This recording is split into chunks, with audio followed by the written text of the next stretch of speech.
কক্সবাজার সহ বাংলাদেশের উপকূলীয় অঞ্চল জুড়ে গত 14 এপ্রিল মধ্যরাত থেকে শুরু হওয়া 58 দিনের মাছ ধরার সরকারি নিষেধাজ্ঞা শেষ হয়েছে 11 জুন।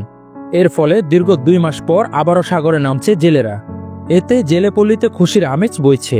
এই নিষেধাজ্ঞা ছিল মূলত মাছের প্রজনন মৌসুমে সাগরের জীববৈচিত্র্য রক্ষা এবং টেকসই মৎস্য আহরণ নিশ্চিত করার জন্য। তবে বাস্তবতায় দেখা গেছে বহু জেলে পরিবার সরকারি সহায়তা পাননি, ফলে অনেকের পারিবারিক সংকট, খাদ্য ঘাটতি ও ঋণের জালে জর্জরিত হয়ে পড়েছেন।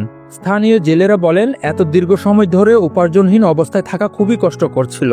কেউ কেউ বাধ্য হয়ে ধার দেনা করে দিন পার করেছেন।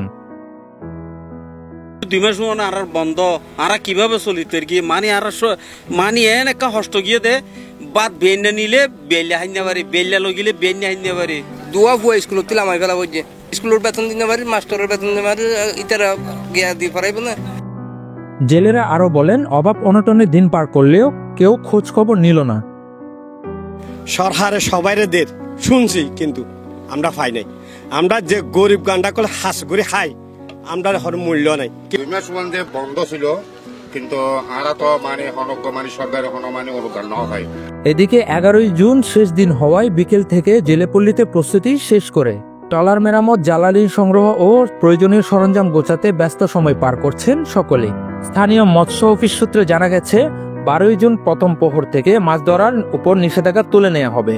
তবে জেলেদের উদ্দেশ্যে সতর্কতা হিসেবে বলা হয়েছে, আবহাওয়া পরিস্থিতি ও সমুদ্রের অবস্থা বিবেচনা নিয়ে সমুদ্রের পাড়ি দিতে হবে। উল্লেখ্য, প্রতি বছর এই সময়কালে সমুদ্রে মাছ ধরার উপর সরকারিভাবে নিষেধাজ্ঞা জারি করা হয়, যাতে দেশের মৎস্য সম্পদ সুরক্ষিত রাখা সম্ভব হয়।